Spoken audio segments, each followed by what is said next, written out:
Okay, so good afternoon. Welcome to the November session of the Transmedia Arts Seminar, co-sponsored by the Mahindra Humanities Center and MetaLab, both at Harvard University. My name is Hannah Borden, and I co-chair this seminar with Magda Romanska. Before I welcome today's speaker, Joris Weidem, let me note how you can participate in the discussion that Magda will moderate after Joris's talk. So during and after the talk, you are welcome to submit your questions via the Q&A function at the bottom of your screen. And if you would prefer to interact via voice and image, we can do that as well. We have that capacity.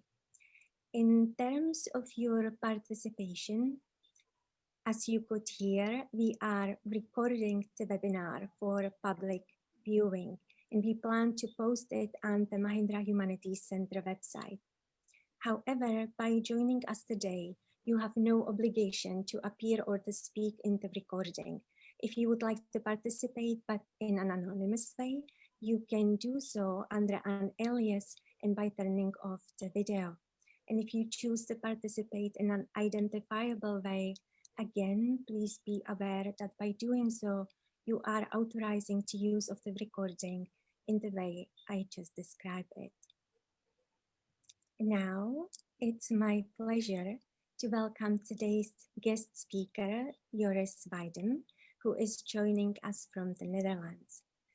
Joris Weidem is a researcher and designer of mixed reality experiences, focusing on interdisciplinary creative processes and performativity. He is a lecturer at the University of the Arts, Utrecht, where he founded the Media and Performance Laboratory, enabling from 2012 until 2015 practice-led artistic research at the intersection of performance, media, and technology. Currently, he leads the Mixed Reality Research Group at the Professorship in Performative Processes, and as part of his PhD project, researches creative processes in collaborative mixed reality environments. So it's my pleasure now to turn things over to Joris Weidem. Thank you, Hannah, and thank you, Magda, for inviting me to give this presentation. I'm honored and very happy to share some of my thoughts on embodiment and presence in designing performative mixed reality experiences. I'll be showcasing a lot of examples because I'm really based in practice. I'm just learning to become an academic, a scholar, so I'm still a student in that sense. So my knowledge is mostly based in coming from practice, also my own practice, so I will show also some examples of my own work. Without further ado, let's begin. I'm happy to skip my own introduction because I was so eloquently introduced already. So we can go right through to my research subject. I'm very interested in creative processes. So the idea of making and designing mixed reality environments or doing design processes in mixed reality environments. And being rooted in theater practice, I'm very aware of how embodied improvisations can actually afford all sorts of ideation processes by actually experiencing things by doing. So my question is how these collaborative mixed reality environments can facilitate and stimulate embodied improvisations in a way that it can actually help people to invent and innovate new ideas and concepts. So this is what my PhD research is about. It's maybe helpful to briefly reflect on the key term, which is mixed reality. We've been thrown or heard a lot of definitions, AR and VR and XR and all sorts of Rs. Mixed reality to me is a very helpful, a bit older term. It basically means that it's about the merging of real and virtual worlds to produce new environments where physical and digital objects coexist and interact in real time, But what I mostly like about this model by Paul Milgram and Firmo Kishino, the virtuality continuum, is that you're not putting objects or devices or technologies in a particular area and say this is augmented reality and that is virtual reality, but it's rather a scale. It's an experiential scale that moves between the real and the virtual, and also over time can move back and forth. So in terms of time-based arts and creating mixed reality experiences, I think it's interesting that this scale affords an idea that you can have an experience that moves from the totally real to the totally virtual and back again. Assuming that we can agree on what real means, but I now mean, in a way, technologically enhanced or mediated experiences when we talk about the virtual and the real as the physical world that we agree we all share currently. Maybe before I start, it's also good to make a distinction between 360 video and real-time 3D graphics. They're both virtual reality, but there's a big difference. Clearly, 360 video is pre-recorded, and it's also like, in a way, a flat bubble around your head. So you can look around, but you cannot physically move in that space. Real-time 3D graphics afford a lot of other things, which is a sense of reality and mobility, because you can actually move around in that virtual environment. And I will get back to that a bit later with one of my projects.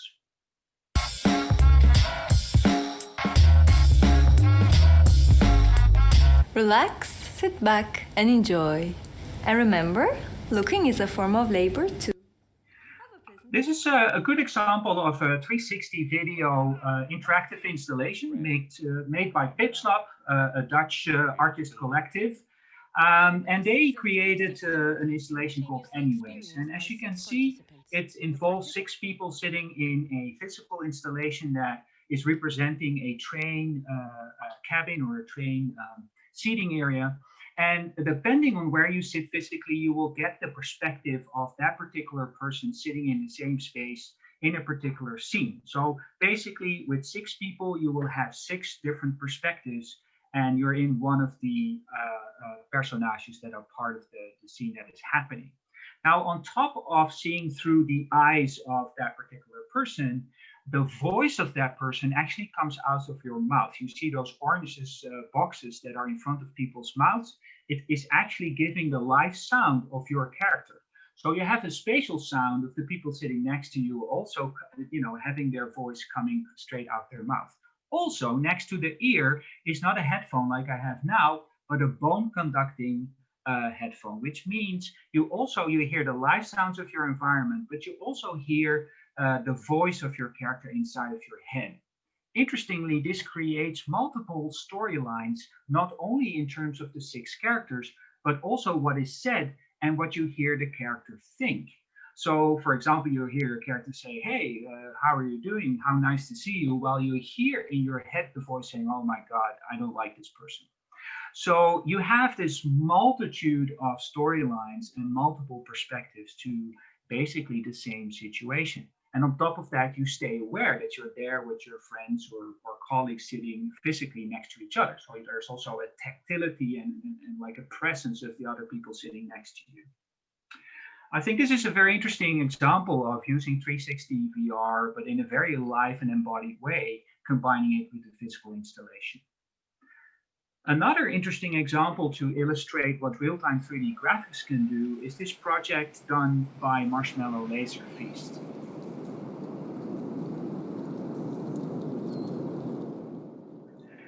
They got a question from the English Forestry Commission to actually get people to go back to forests more and ask them to make an experience that would sort of give a poetic perspective to experiencing nature and English forests. And what Marshmallow Laser Feast did is they made a 3D scan, a LiDAR scan of a particular piece of forest in Britain. And they used that data to poetically imagine how that piece of forest was seen through the eyes of different animals. So they made several pieces with the same data representing a frog or a dragonfly or a bat or any other creatures that could possibly live in that forest. Now, this is not based on scientific data and in no means a way to actually visualize how an animal would look, but it would give you a different perspective in a way on that same piece of forest. And here it becomes interesting. Unbelievable. Very clever. Because here you see that the people who would experience this installation had to walk actually through the forest to this particular location to have that VR experience, looking through the eyes of a particular animal, then take the helmet off again, and they had to walk back through the forest back to the parking lot. So you can imagine that having this experience in that particular physical place would actually change your perspective of that same place when you would walk back. So this idea of changing perspectives is really a powerful aspect of using VR in the context of mixed reality. And what I really like about this project, that it's not showcased in some sort of human-made environment, but it's actually showcased in the actual place where the piece is about. So it's very site-specific, but VR is used to sort of change your perception of that space. Now, to continue on this idea of sensorial immersion, this is not a new story. Of course, you're aware that already in the 50s, if not earlier, people have been trying to use technologies for all sorts of immersion. And I think the Sensorama is just a fantastic and failed example.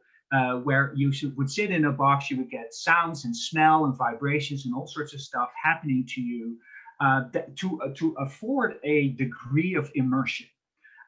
So this is a history, tradition that we already have and know for a long time, using technologies to sort of get people to really feel, in a way, immersed in a mediated environment.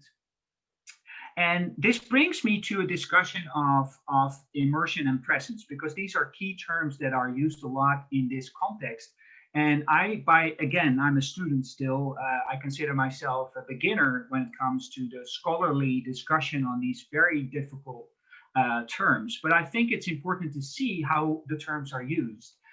For example, presence is used, for example, by a lot of industry, like VR industry, where they say, well, immersion, you feel surrounded by the image. And when you're really present, you feel you're really in that virtual world. These were the words by Michael Abrash, which was the technical and is the technical lead of Oculus. It's not very helpful in the sense that it's not very specific. So maybe a specific definition like presence is a shortened version of telepresence. It's a psychological state of subjective perception in which all of the individual's perception fails to accurately acknowledge the role of the technology in the experience. And this is an interesting definition, because basically what it says is, if the technology is good enough that it really is so fast, it's the tracking, the resolution, the optics, the delays are hardly there, that you fail to acknowledge that your experience is in a way mediated by the technology, that is when you will feel present. Now, that is a bit problematic, I feel, because of course you are aware that you're wearing technology, even if the technology is, so well designed, because you basically put the technology on your head. This is also acknowledged, in fact, by the International Society of Presence Research. They're saying, well, it's not that you don't know you're using technology, but somehow, in some way, to some degree, while you're in the actual experience, there is this moment where you tend to sort of forget or overlook that knowledge. They also acknowledge that actually our perception of reality is mediated anyway by our senses, and is not necessarily a representation of the world as it is. And they call that a first order mediated experience. What I'm now talking about, of course, are in a way experiences mediated by human-made technology, or what they would call second order mediated experience. Now, let's go to an example.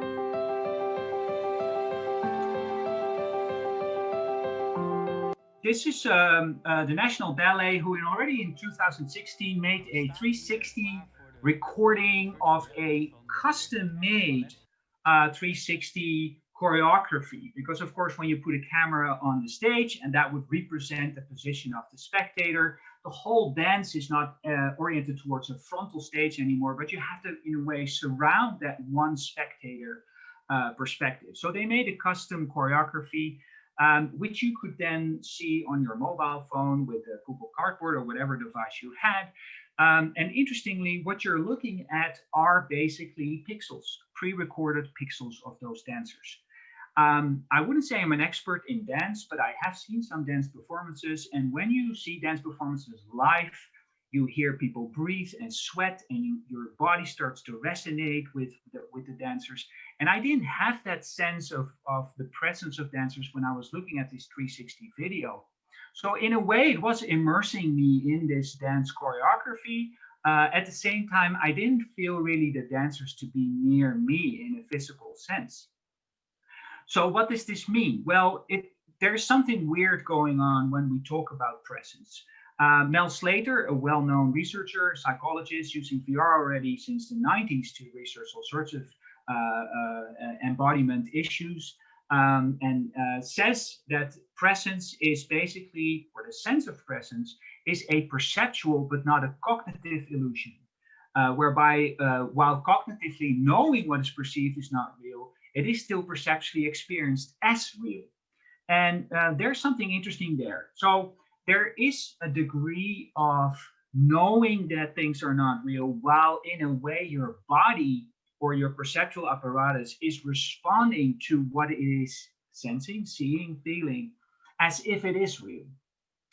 Mel Slater makes two kind of distinctions between types of presence, or mediated or technologically mediated presence. He talks about the place illusion, so the type of presence that refers to the sense of being there, or plausibility illusion, which is the illusion that what is apparently happening is really happening, even though you know it is not. And I have to say, with this like pre-recorded dancers, I had none of these. I had no idea. I didn't feel I was there, and I didn't feel it was really happening. So clearly, the sense of presence, or the degree of presence in that sense, was very low. But what if you would make the dance performance more elaborate? What if you make it in a world that is 3D? So, for example,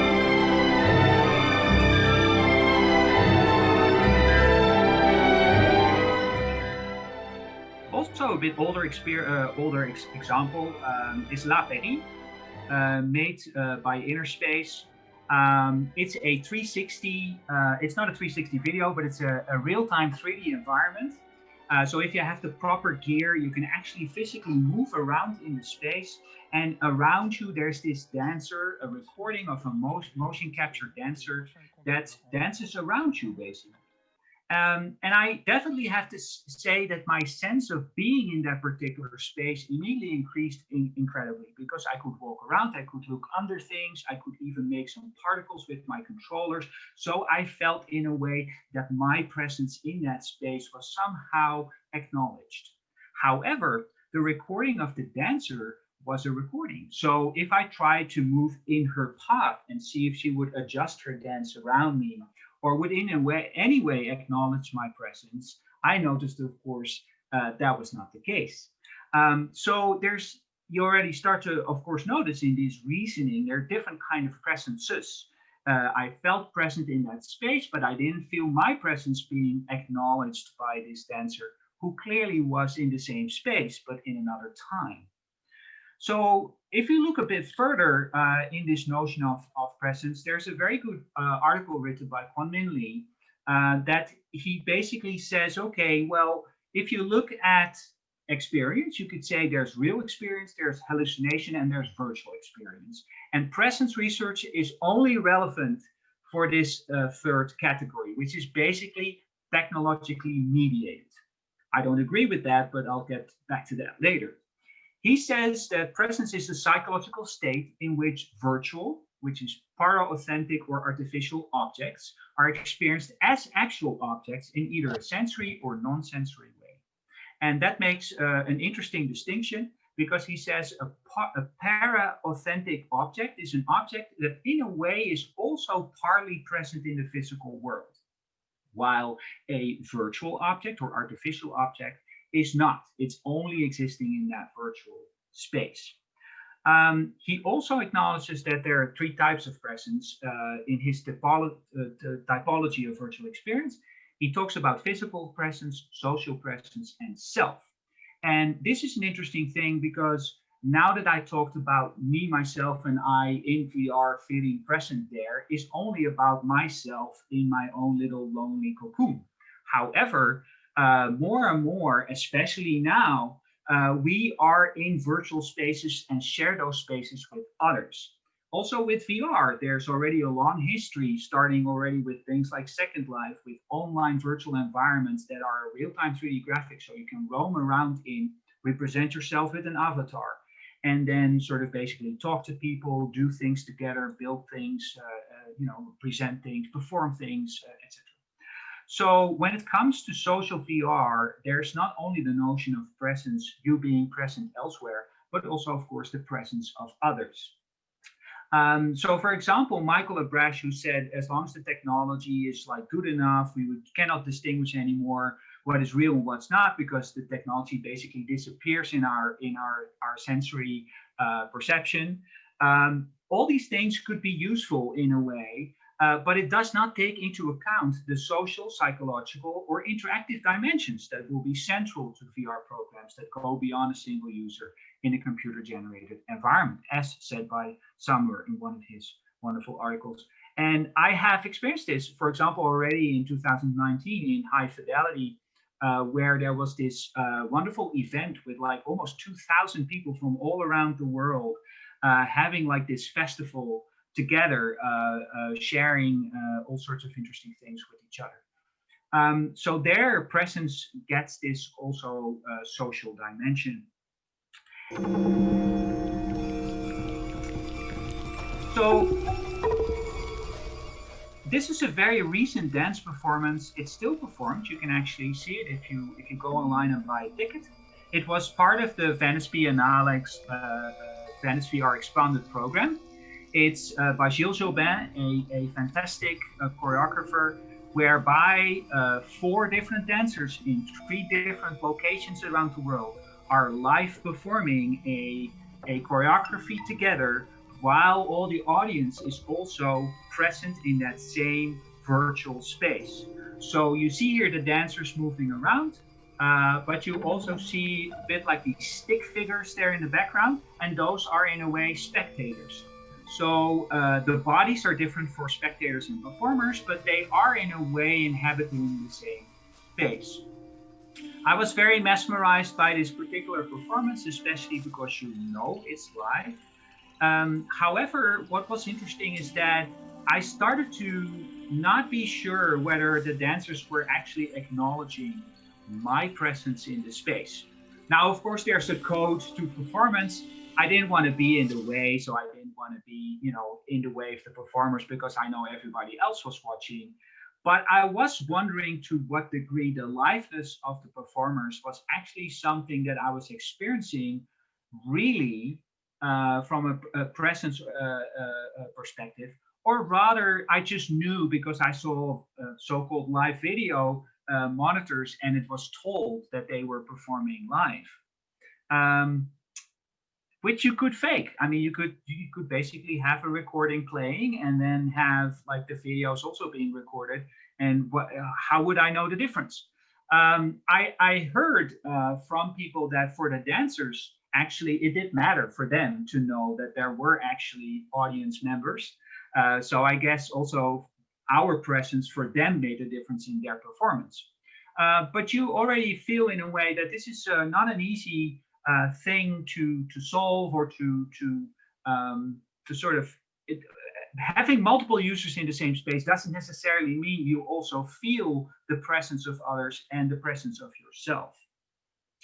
And this brings me, of course, to the oldest form of art, which is art, that is performing art, and theater. So we understand presence already for a longer time than technologically mediated. This is why I'm not entirely true that Lee is right, that presence is only relevant when it's technologically mediated, or at least research about it.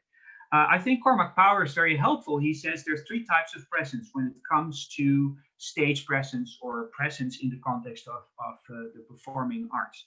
He talks about fictional presence, which is the extent to which the spectator feels present in relation to the fictional setting or characters of a piece. Auratic presence, which is the extent the spectator feels a heightened presence in the actor. Or literal presence, a spectator's acknowledgement of the theatrical framework. So you already feel here these are very different kind of presences. And this discussion always, in a way, makes me think of a very well-known piece, of course, the performing artist, Marina Abramovic, who, without any technology other maybe than this electrical light in the background, was sitting in a room for months in her well-known MoMA exhibition titled "The Artist Is Here," and people could sit, of course, across her in that room for a few minutes and had very profound experiences. And for years, I've told my students this was because of the auratic presence of Marina Abramovic, that she is so trained to be present as a performing artist that people would basically, in a way, get, and this is a very romantic old idea about this inspired artist, this present actor, that her aura would be so incredible that sitting across her would really affect you. Until one of my students a few years ago said, I'm not sure if you're right. Actually, I think there's something else going on. And I was like super interested. I said, so what do you think? And she said, well, I think you feel people were so moved, not because the auratic presence of Marina Abramovic, but rather because she was really looking at you. She was really acknowledging your presence. And how rare is it in these times, especially now, that we can really look each other in the eye and say, I see you are present. So suddenly presence became not about me feeling present somewhere, but the other acknowledging my presence. And I thought that was actually a very good point. And then later on, I told this point to my students, to other students, and they were like, yeah, but there's something else going on, because have you looked at the sheer amount of people who are present acknowledging this act? So clearly, again, here there's multiple layers of confirmations of that particular person being present. And no wonder you're touched and moved in very profound ways. So that made me actually reflect a little bit on this notion of presence in relation to virtual spaces and relation to the other. This is a dance performance, which is actually an experiment by Improv5. It's called Body Echoes. It's quite recent. They're still developing the piece. And what was very interesting about this performance is that you could basically jump in. So the black snake-like creatures are two dancers, but the white ones are in a way just visitors. And what was very interesting is that there were no rules. You had just two controllers to move your snake-like body. You were not taken in with any rules. You could basically just move and be with everybody. And at first I felt a bit awkward and I felt I couldn't do much with my body until one of the dancers came closer to me and started to sort of circle around me and persuading me to start, in a way, moving with the person. And here I was in my little room with my VR headset on, having in a way a very intimate, a very private encounter with this person, of course witnessed by others as well. And I thought that was just basically amazing, that things could be so incredibly sensuous and physical. When that dancer, for example, came very close in the virtual space with her head or his head close to mine, I felt my cheek starting to glow. So I had all these physical reactions while I knew, of course, this was not real. So there's something to this acknowledgement of the other and this idea of presence being, in a way, interrelated between all these factors that got me really thinking about live performance and mixed reality. Now, to move on a little bit, I want to talk also about another important term, which is embodiment. And I think embodiment is maybe something we can all agree on. but I think it's often forgotten in the context of mixed reality or especially VR installations and design. And it's good to bring into memory already an older art piece made by Carr Davies already in '95. Can you imagine using silicon graphics, computers, and very, well, anyway, long time ago. And what was quite amazing is that she made this experience where you could float through some sort of forest-like environment and move up and down. And she had a background in scuba diving. She's an artist, but she also did scuba diving. So she made a device where when you breathe in, it was measured by a sensor. So if you would breathe in, like with scuba diving, you would go up. And if you would breathe out, you would go down. And this is very important because in a way, this conscious breathing became part of the experience. Now, anybody who is in any kind of discipline that involves conscious breathing, like yoga or sports or whatever it is you're doing, or meditation, you know that conscious breathing changes not only the physiology of your body, but also your perception and the way you feel. So this physiological aspect of breathing as a way of navigating was a very embodied connection to going through a very ethereal digital space. Keeping that in mind, also, for example, Terra Nova by Crew already in 2011, way before the third wave of VR hit everybody in 2012, Crew, a Brussels-based theater pioneering group, already made performances with what they call immersants that would have a 360 camera and VR headset. They could have a live video or a pre-recorded video alternating from a distance, and every single participant would have somebody to help them. So here you see about 30 people going into an experience helped by 30 volunteers, while 30 other audience members are actually watching, and then later they swap places.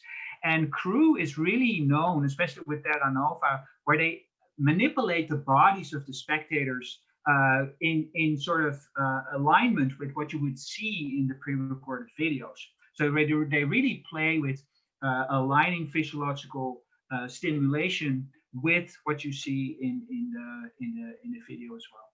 Now, there's much more I could tell about this, but I think it's already interesting to know that this is an important aspect of the mixed reality design. You need to take into account the physical apparatus as part of the experience.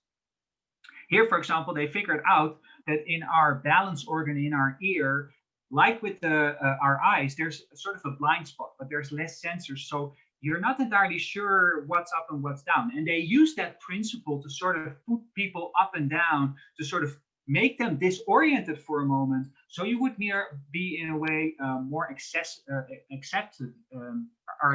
I should say, to whatever you would see. Again, while you know it's not real, your body was really responding. This is another interesting experience, Carnegie Arena. Maybe some of you have done it. I haven't done it myself. I've talked to a lot of people who have done it. And it's very interesting because it's a piece by Alejandro Inarritu, a Mexican documentary and filmmaker. And he was interested about, of course, the refugee crisis at the Mexican border, and interviewed a few Mexican refugees about their story trying to cross the border to America.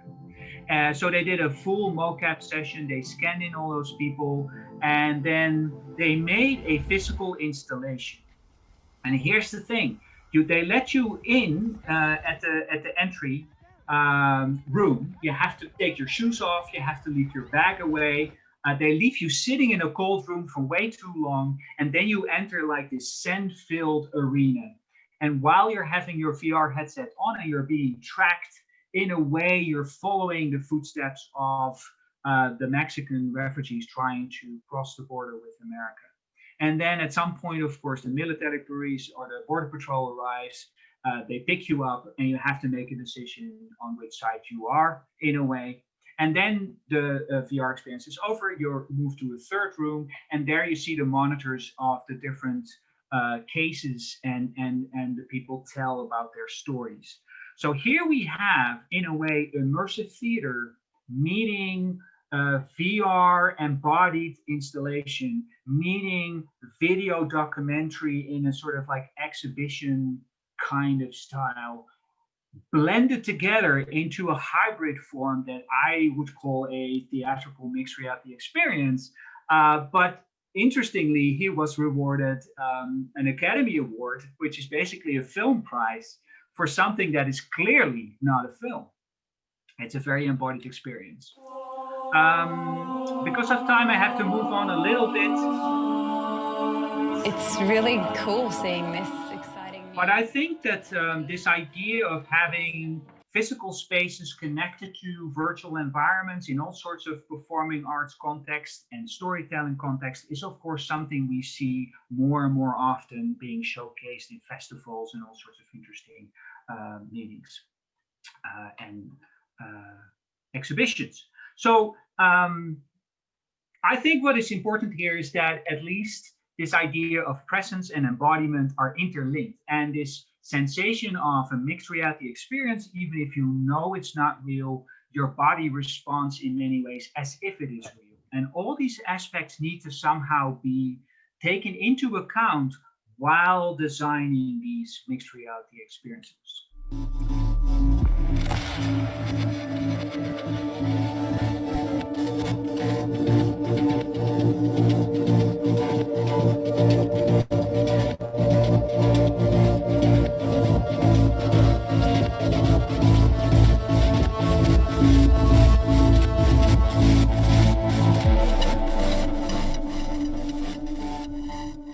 Well, that brings me to a project I've done myself. I'll show you a little very quick time clip of the experience, but I will tell a bit more about it. It's called the 36Q project. It was initiated as part of the Prague Quadrennial in 2019. They already did a 36Q project 4 years before.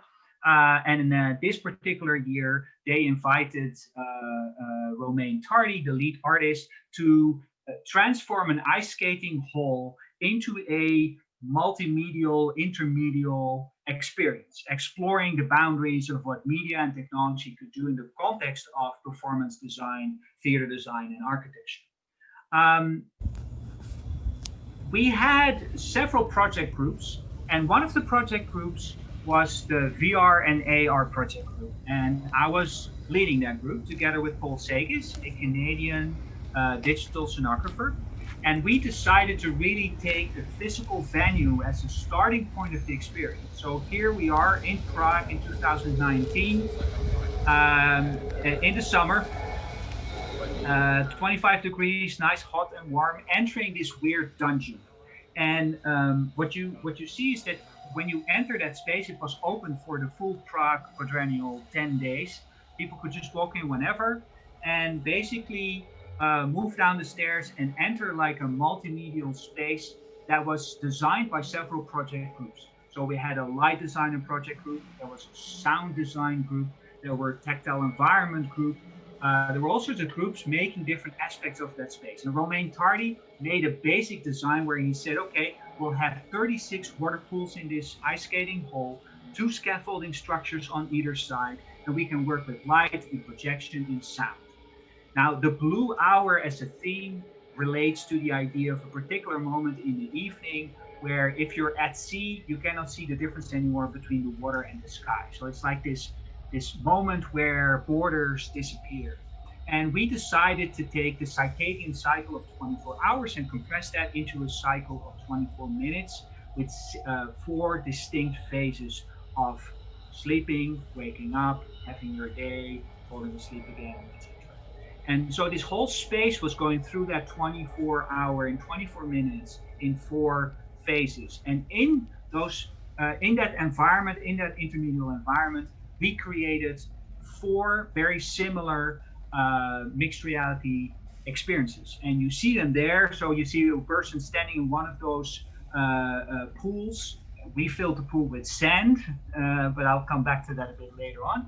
And people could just go over there, put themselves on the list, and they could do the 10-minute experience.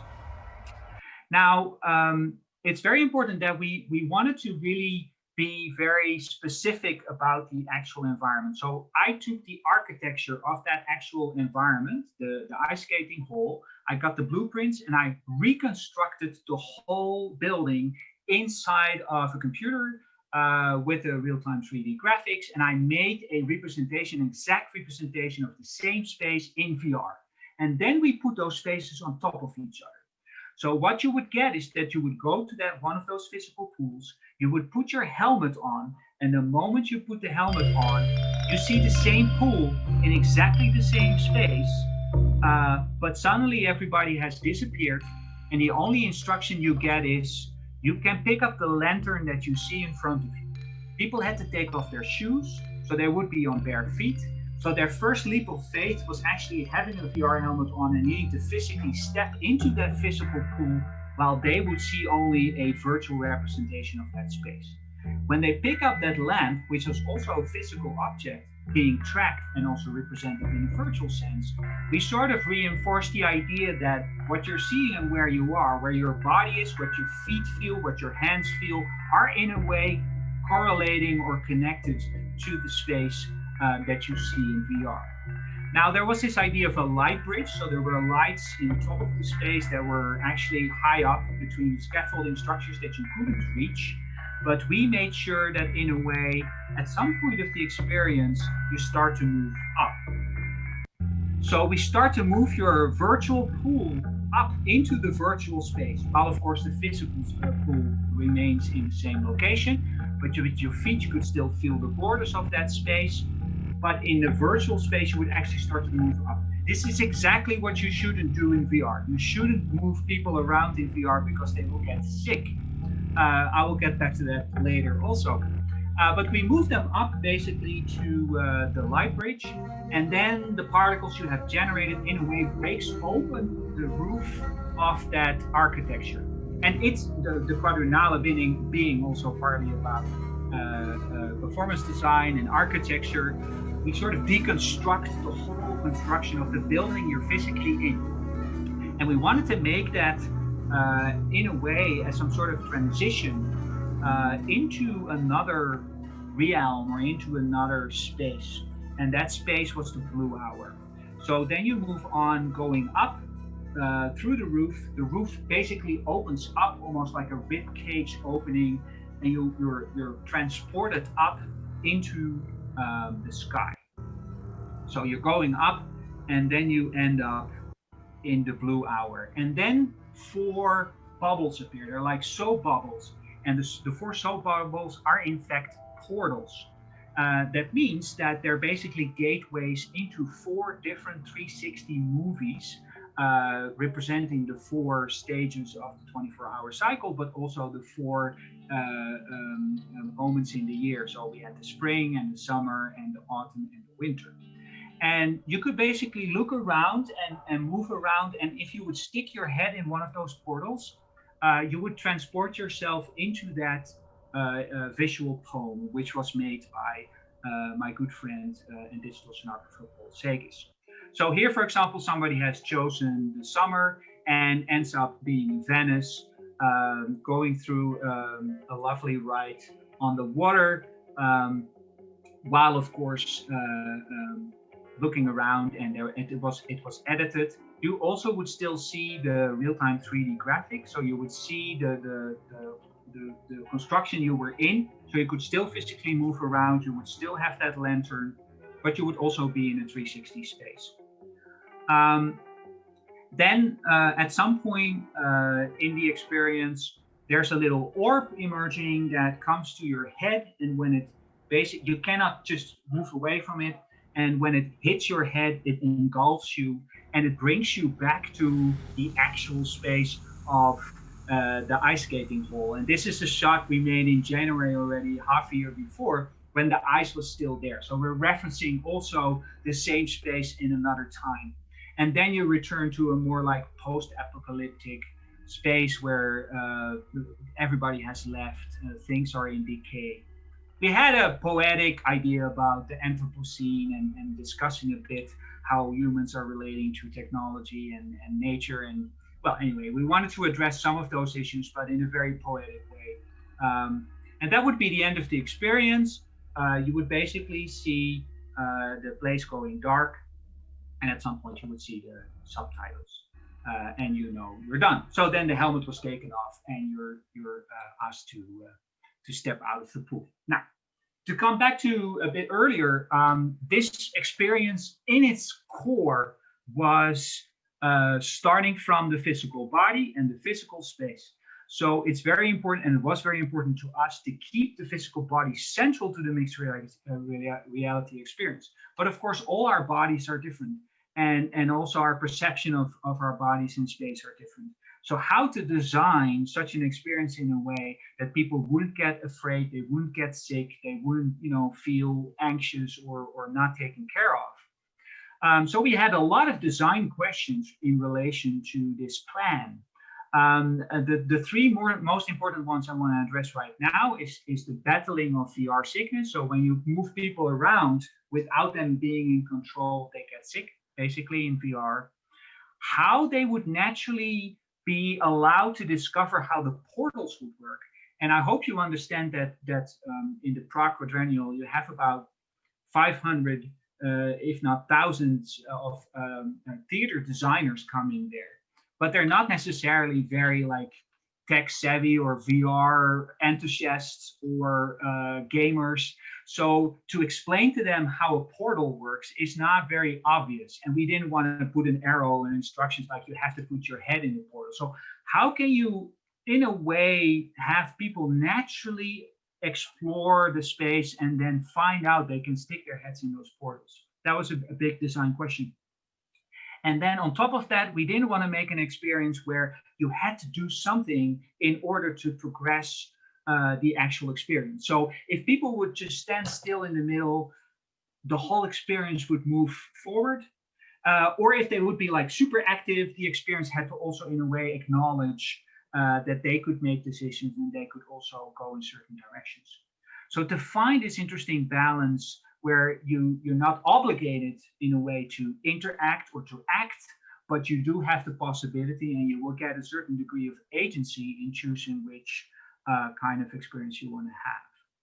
Now, all these design questions are very hard to solve in a medium that is so new and we have so little knowledge about as of yet. So, and on top of that, we had only 8 days before the venue would open. So we had no time to prototype or design in the actual venue. So to resolve this issue, we decided to, in a way, go to our studio space, make a mock-up. So you see a lot of white tape there on the black floor, which was basically the circumference of the intended pool that was not even designed yet. And we made my virtual model, we put into a real-time 3D engine called Unity 3D. And put a VR helmet, and we started to basically physically improvise the overall arc of the experience while we didn't exactly know yet how to design it. We didn't program anything, but we decided to have live embodied interactions and live conversations about these design issues while being in it. 30 seconds and then you want to get into the thing. All right, so you just arrived. You're given a helmet, never seen a helmet before. That's me pretending that I know what we're going to experience. So we're doing this run through in a way of our ideas. Paul's pretending to be a first time experiencer of VR. And you see sitting behind the computer is Richard. He is the programmer of the experience. But he was not programming anything. He prepped the experience in such a way that he could actually puppeteer all the interactions live. So, for example, there's a phase where Paul's just waving around a mock-up lantern. He can see already the particles, and he can give live feedback to how he feels, if it works, if it doesn't work, for what reason, if he gets dizzy for whatever reason. Also, we could do the scene where you're actually lifted up by actually by hand manipulating his virtual avatar through the space, go really fast, go really slow, and say what would be a good for you physically, a good speed. And we tested that, of course, with several people. Okay. Now, on top of that, for example, the moment where we have the portals, we offered those portals, and I had also, my background is also in 3D animation. I had all sorts of assumptions that the portals, for example, would get if you would lean into them, they would get closer to you, which would in a way tease you by moving into them. To our surprise, the first moment I had that portal move towards Paul, he actually physically moved back. So his body was responding to the portal moving at him, which was something I didn't expect at all, and that we could only find by physically improvising in real time in that space as part of the design. So without writing any code, we basically puppeteered opening up of the roof, the changes of the environment, the moving of Paul through the space. Richard was puppeteering with a little MIDI device live in that engine. So Paul could constantly say slower, lower, I feel this, I feel that. So we could do quick iterations on that. So I think this is a way of working that is very akin, of course, to making a performance. And that is an embodied way of improvisation that is necessary to address all the physiological issues related to design and mixed reality experience, but not only to solve things like motion sickness, also to ask the dramaturgical questions. So once in a while, Paul would also just give feedback on how he would feel, or he would become silent and just sit and look around for a while. And all that is information, was live information that would inform our design decisions. And then we made some decisions, and Richard could start programming some of those into algorithms and animations that we could trigger at a particular time. Now, bit of a long story. Some conclusions about this project are that we had, of course, also logistics, like we all have when we design these kind of things. We had to have one experiencer per 15 minutes. We had 4 installations, so we could do 4 people per 15 minutes. So have like 16 people per hour for 10 days, 9 hours a day. So you had about 500 people who have witnessed this experience. We needed volunteers, of course, to help with this process, to onboard people and to make sure they feel safe, etc. Now, my suspicion was that probably a third of the people would probably step out again and say, this is too much. I get dizzy, I don't like it, I get anxious or whatever, uncomfortable. I want to step out. So, of course, that was mentioned that you could in any time, of course, quit. And my suspicion was that like 30% of all participants would probably do that. However, interestingly, we did make a decision to have people take off their shoes and step into sand, because we wanted to really, in a way, make a tactile connection to the actual pool, making sure that your body would connect to the pool. But to our amazement, I mean, we had an assumption that this would be the case, but to our amazement, it worked even better than we thought. I mean, sand is an unstable surface, so it is counterintuitive to think it actually stabilizes people, but in fact, it did. Our hypothesis right now, talking to some of the people who experienced it, we did quite some interviews, is that while you are on sand, your feet constantly have to recalibrate. You constantly have to find your balance. And for that reason, part of your conscious process goes into reconnecting to your body all the time. So in a way, you cannot like space out and become imbalanced, because at the same time, you have like this bottom-up influence of your sensory apparatus trying to stay stable. And that seemed to balance out a little bit this sense of, being floaty and not knowing where you're going. So I call it the magic of sand, but it's more about thinking about how to activate the body in that experience. Because as you might have noticed, in the VR experience, you wouldn't have a body. You couldn't see yourself. So you were not visually represented. So we needed some sort of like, in a way, physical feedback for people to feel their bodies on the floor being rooted. Now, what was very interesting is that people would have all sorts of behaviors. So indeed, we had the full range of people just standing with a lantern still for 10 minutes, just looking around, and people who would just really run around and jump and look and sit down and roll and do whatever they wanted to do physically. And all of that, of course, was perfectly fine.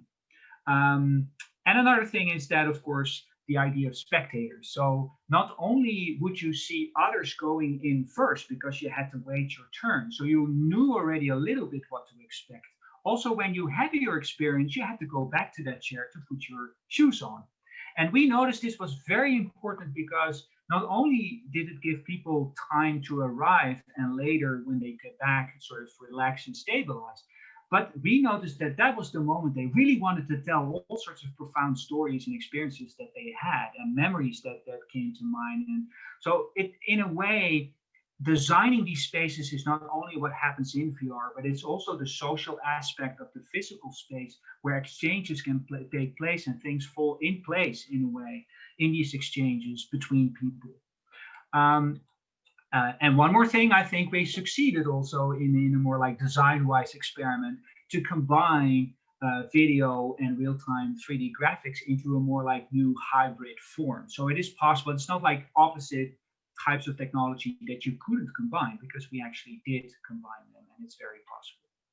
Now, just to make a little note on the confirmation on the magic of sand, is that I also showcased this particular piece in an exhibition in Helsinki.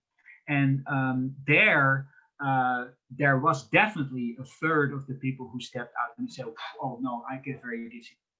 And this was clearly because the physical installation wasn't there. So people got really dizzy when they were transported upwards, or they would just stick their head in bubbles and they start moving on videos, etc.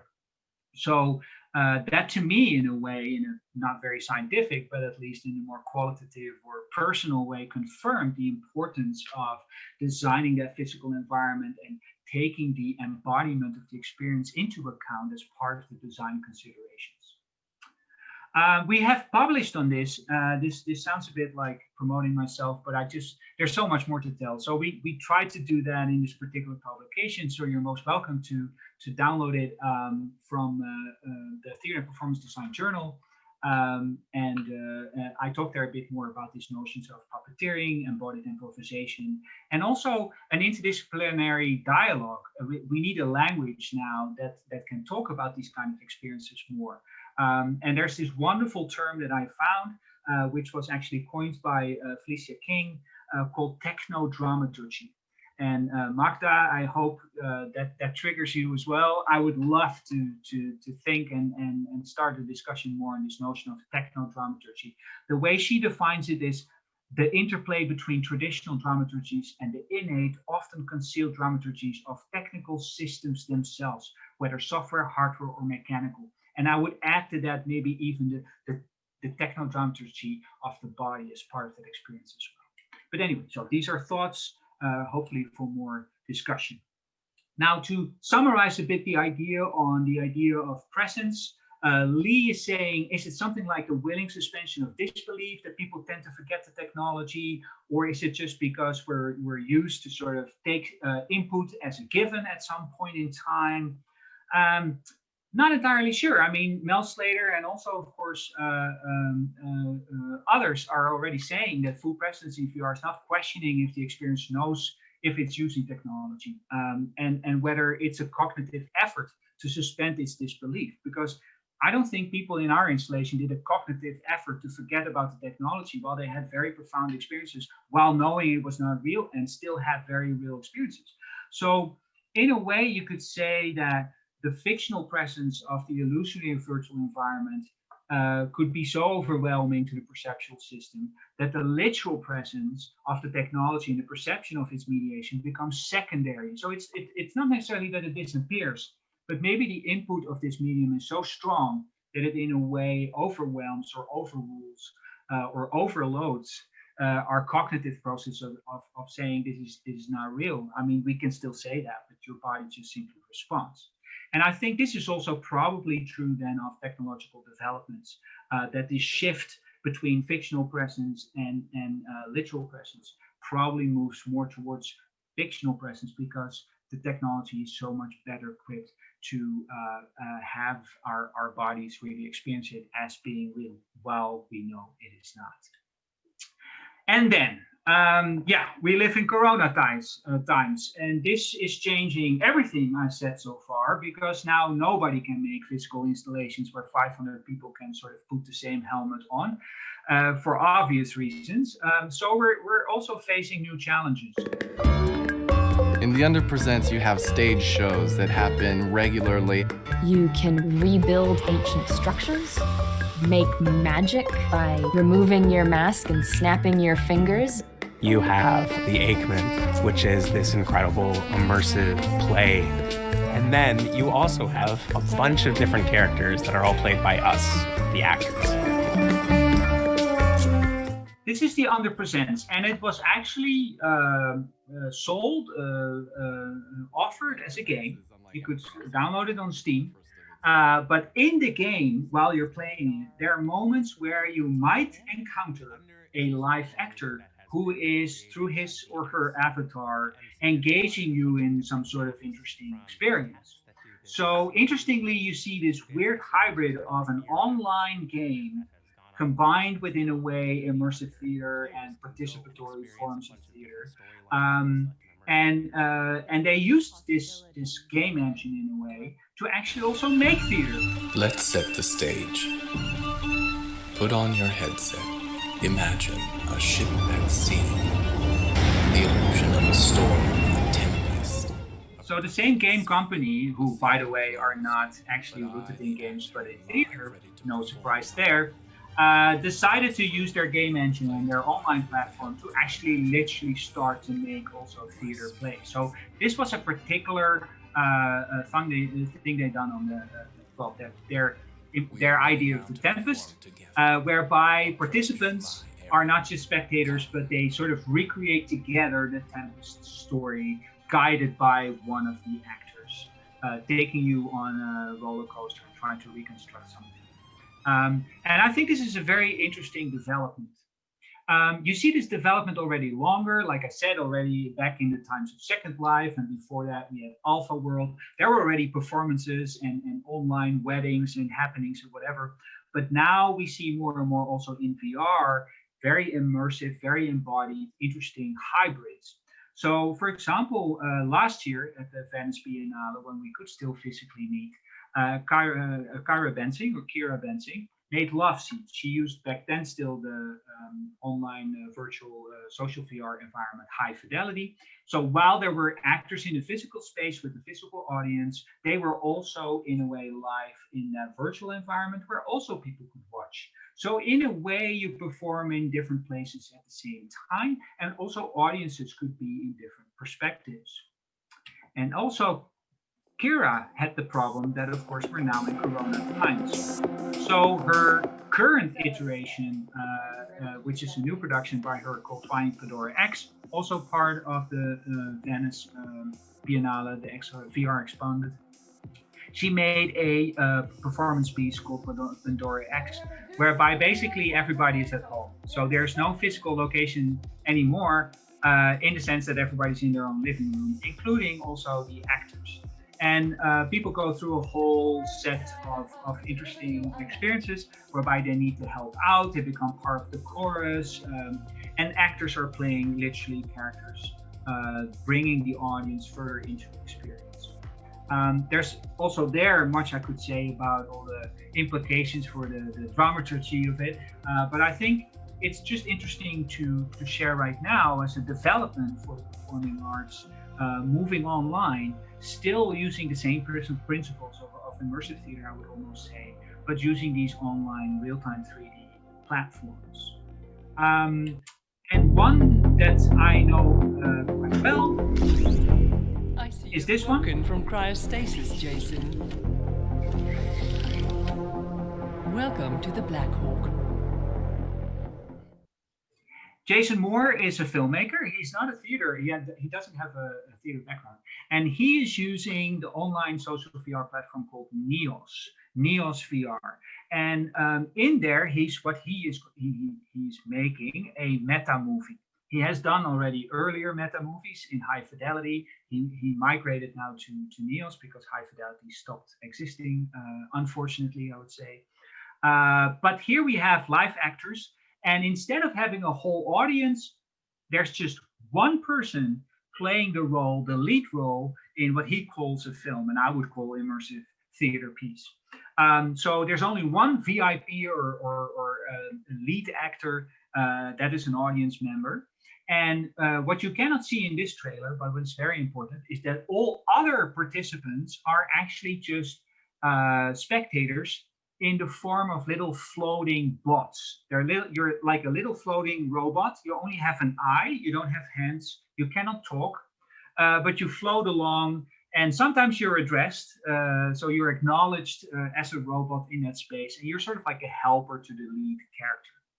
Now, why I want to point at this production is that I noticed that the actors are, of course, really trying to figure out how agency works and how you can work with improvisation and how you can have people feel a sense of freedom in their actions while at the same time you want to move them through a particular experience. And we have a lot of discussions about the role of these iBots. So can there be a degree of agency also for the spectators in the world, because you can really float around and do all sorts of things there. Now, that brings me to a bit of the conclusion of this presentation, to three key questions, of which the first one is actually not a Corona-related one, which is how to develop a language that enables interdisciplinary teams to communicate, discuss, and evaluate these productions of mixed reality experiences. I already hinted towards dramaturgy as a core language, but it needs to coincide with all sorts of other languages coming from gaming and media and interactive arts. Corona-related, however, is then the question how to incorporate the design of the private physical space. Now that we cannot gather anymore in physical spaces where we have an installation or we have this shared experience, how can we incorporate, and I'm hiding mine already with this background, but I'm sitting in a room, of course, which is my house, my work room. And how can you incorporate those spaces in a way in these mixed reality experiences, acknowledging the fact that it's an embodied experience. So it starts with the body, and my body right now is sitting on a chair behind the desk talking to his laptop. So how to incorporate that in the overall experience. And then thirdly, how to make your mixed reality experience accessible for a diverse group of worldwide potential experiencers. Not everybody has the money, the means, the knowledge, the skill, the accessibility to have a full VR rig in their home. So how to deal with this? Can you create multiple perspectives where you can use other devices to connect to that particular experience?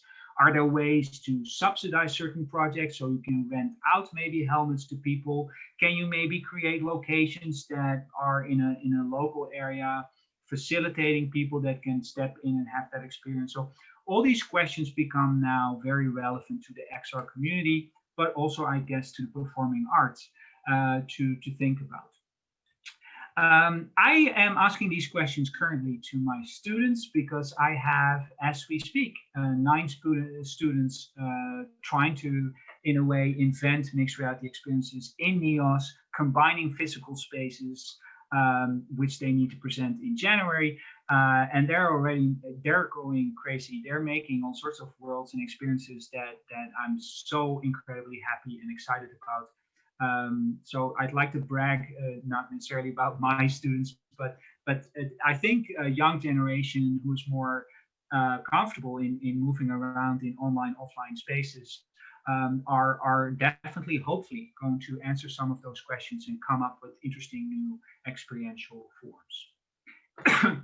Then finally, the question is, of course, is mixed reality a new thing? No, of course not. I mean, basically, theater is mixed reality. I mean, already for 2,000 years, we're studying how to move between the real and the virtual or theatrical environment, how different places and spaces can be at the same time, how a person with a physical body can also become a personage with a representation of something.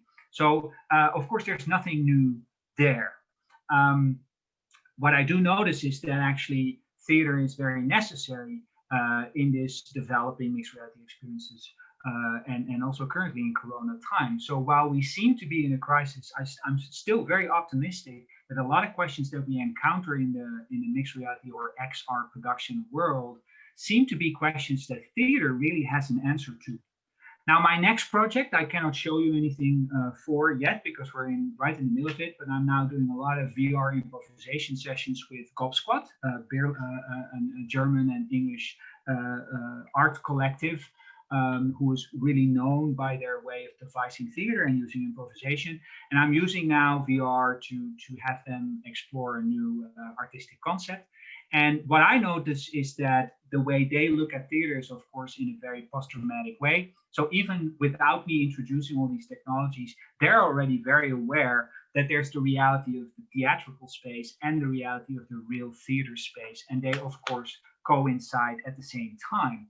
And this is exactly what happens with mixed reality as well. You're both in the physical space where your body is situated, while at the same time you can also be in a virtual space.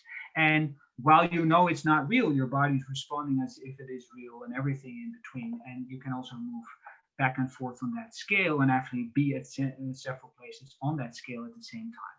So exploring this with theater makers, I have learned to be very beneficial, if they're, of course, open to these questions and willing to also incorporate and work with the technologies with all their constraints and also problematic resistances when you work with them. But I think it's very important, and I would like to do also an appeal to everybody who's interested in this field to work with performing artists in this context. And then finally, as a final thought, I think it's interesting that Cormac Power, who talked about the different forms of presence in theater, says theater's manipulation of presence can be seen as a crucial asset at a time when technologically produced representations are increasingly capable of concealing the artificiality of their construction. And I think this is true of Corona times even more so. And so I think staging not only the fictional VR environment or whatever experience that you're building, but also staging the literal VR environment, including the body and the space you're in, creates multiple perspectives and modes of simultaneous presence for the audience to relate to perform in, and hopefully also reflect on. And with that, I thank you so much for listening to me for more than an hour. And I would be very open and happy to have a discussion and answer hopefully some questions. Thank you so much. And thank you so much, Joris, for this great lecture and for bringing to our attention these different meta layers to mixed reality performances and the relationship, the dramaturgical relationship between the dramaturgy of form and medium and the dramaturgy of content. Yeah. How those three different layers interact with each other. So that was, very, very great way to think about it. So right now we're going to take questions from people. So if you would like a question, you can ask it through Q&A. You can also raise your hand and ask directly.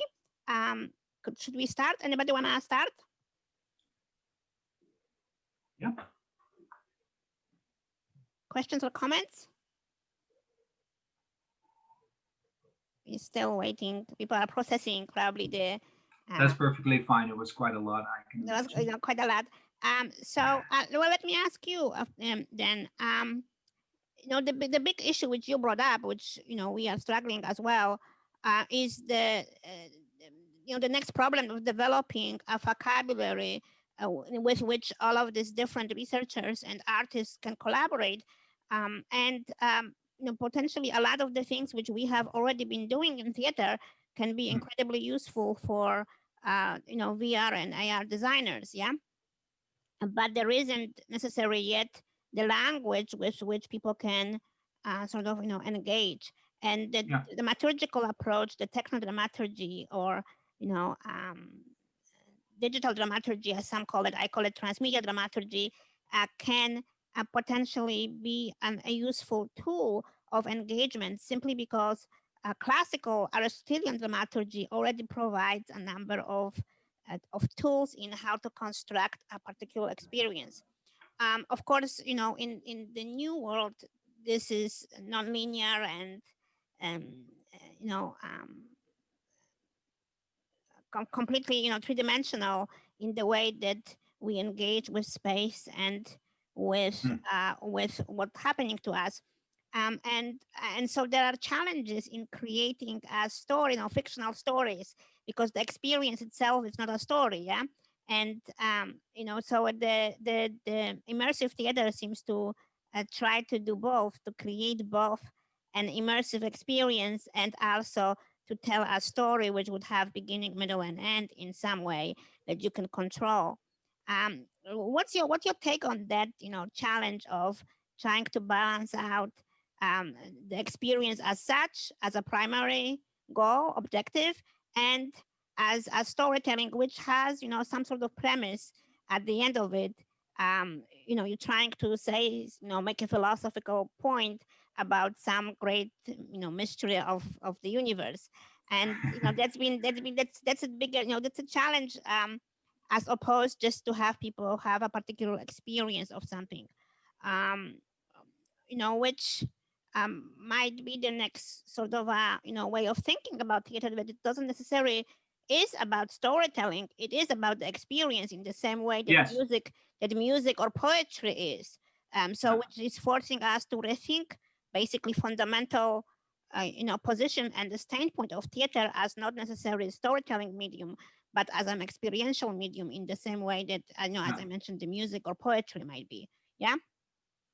Yeah, I would agree on that. So of course, storytelling is a whole discussion on itself, what we mean by that. But I would say if of course it's a time-based art. So you talk about an experience, and there could be a certain narrative, there could be a certain structure with phases and steps or scenes, whatever you want to call them.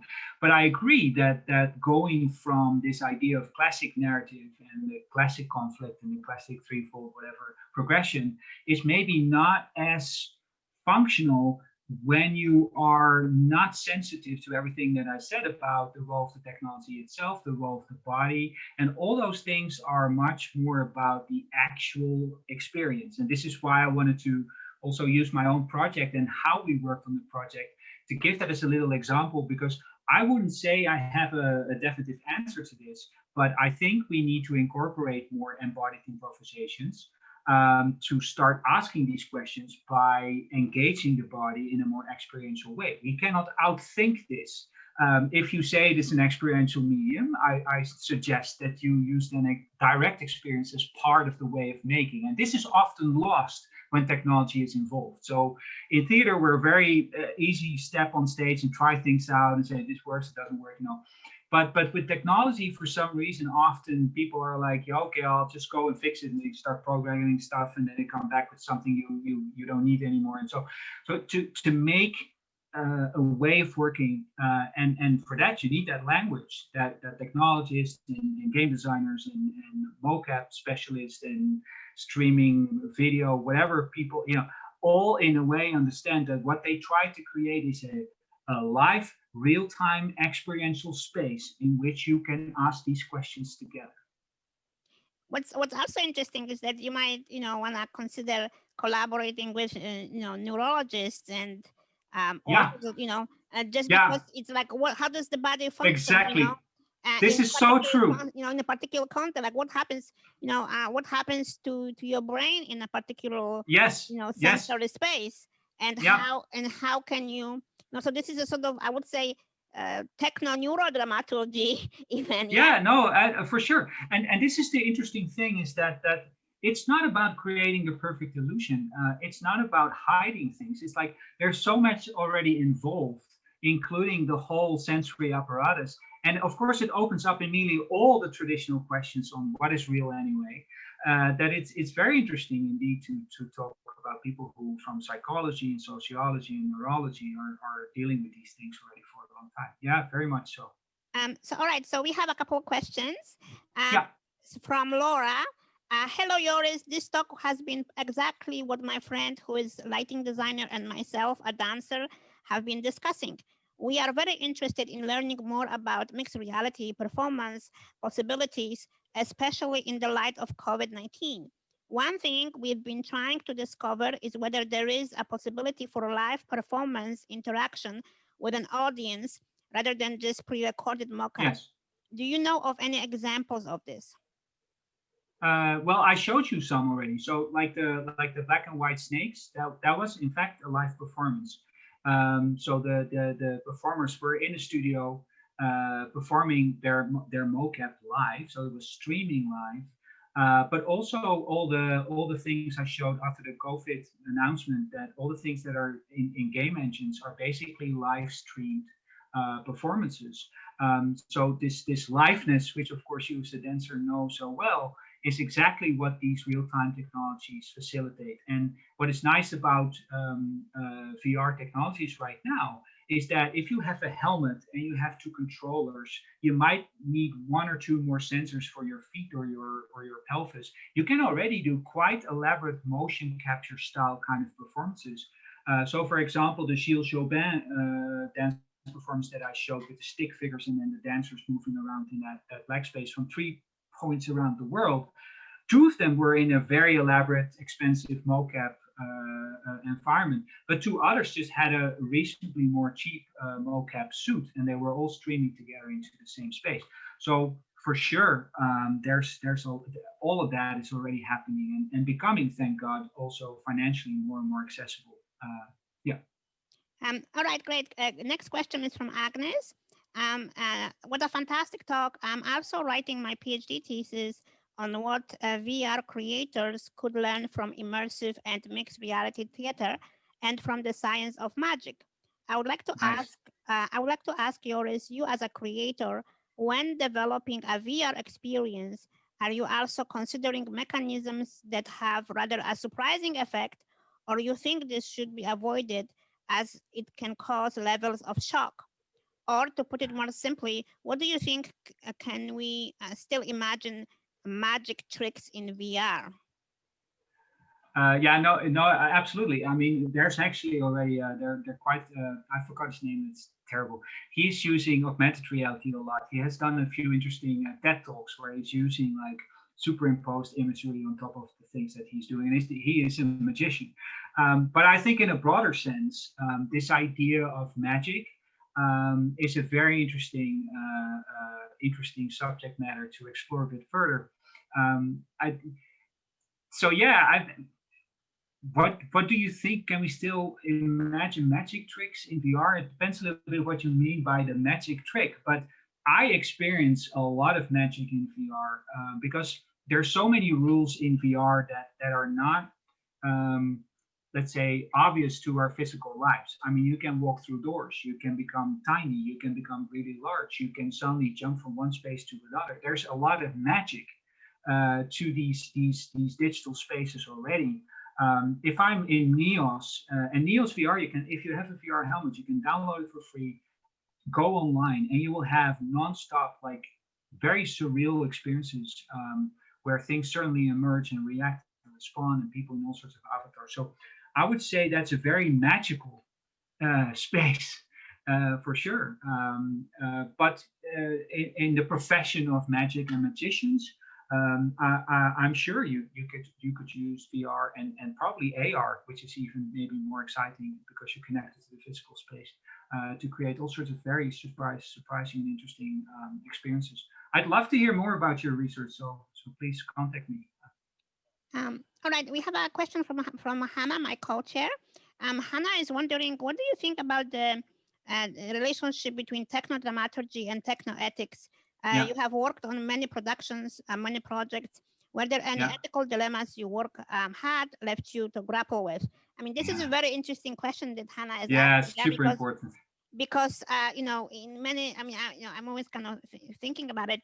In sociology, in order to be able to do some of this experiment, you need to official permission for on experiments with human subjects. Yeah. But in theater, we kind of do it, and it's like, well, you buy a ticket, you are subject of the experiment. Yeah. Yeah. What's your take on it? Like, should we start thinking about it and developing a kind of a ethics of immersive engagement, both in theater and in VR? And like with all I think every single ethical discussion is relevant. So when it comes to, in a way, when you put a VR helmet on a person, you in a way make them very vulnerable because you make their eyes and their hearing and even their body apparatus destabilized and partly cut off. So in a way, you have an extra responsibility to make sure that those people stay safe and they're also cared for. And this is why I don't like this VR things like you're doing a roller coaster and then people are coming out and they're not taken care of. This is why for our installation, these chairs were really important, not only to put your shoes on, but to make sure that when people would get up and walk away, they would be okay. So I think there's something to that is very important. That is a very basic responsibility, which is true of immersive theater and all sorts of participatory experiences anyway. But there's also a lot of other issues. Like I said, accessibility is a big issue.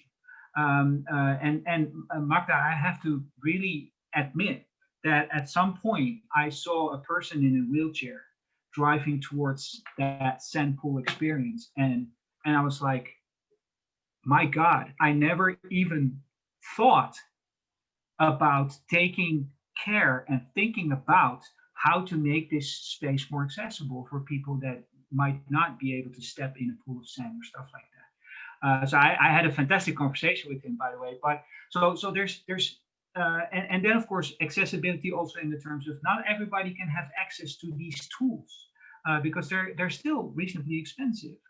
So they're also exclusive.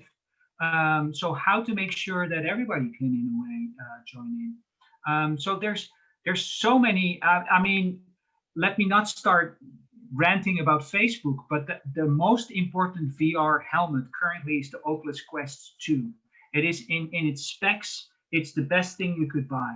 However, it's made by Facebook and they're making that VR helmet not to give you a good experience. They have a completely other agenda.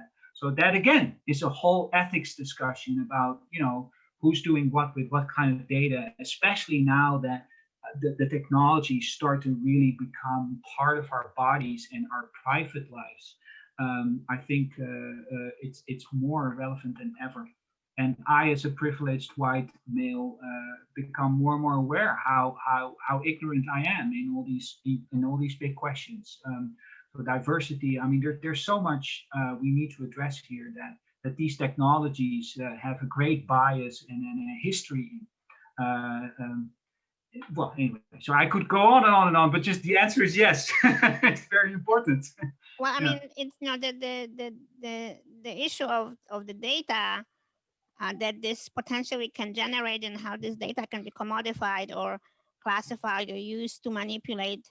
I mean, we're getting like little matrixy here. Yeah, I mean, it's becoming problematic on so many levels.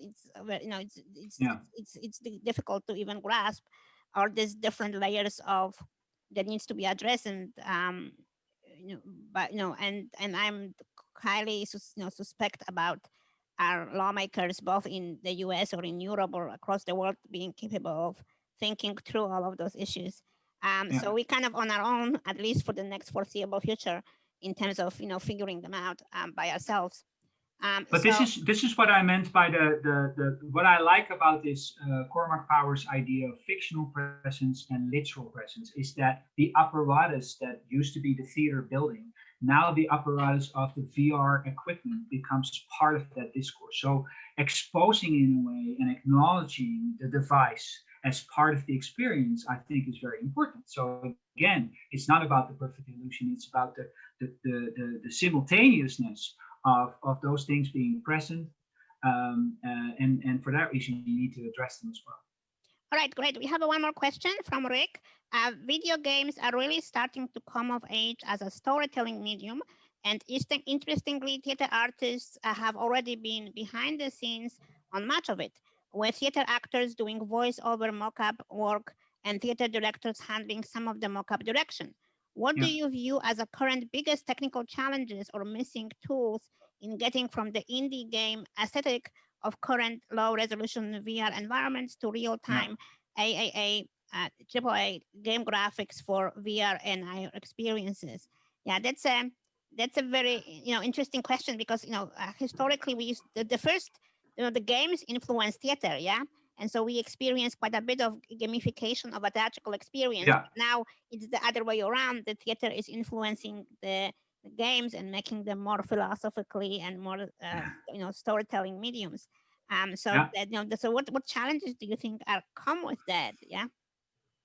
Well, being at the theater school, and there's also an acting department there, I already for a long time encountered a challenge that is very hard to get them to see the relevance for their knowledge to be transported partly on online and digital stages, to get them actually to make the step to enter this mixed reality space as a potential theatrical platform is already a big challenge, I noticed. So it's the few pioneers that are willing and daring, but I think we need mass. We need more and more theater makers, a lot of young, innovative, crazy thinkers to embark with this. So this threshold, this technological threshold, in a way, that when you begin seems to be more limiting than enabling. Especially as a performing artist, you feel like you cannot express yourself as freely because you're stuck to a wire, or you cannot use your face, or whatever it is. But I think that so it's a great challenge to get as many people in as possible to make sure that we get a certain mass of performers and performing knowledge to enter these stages.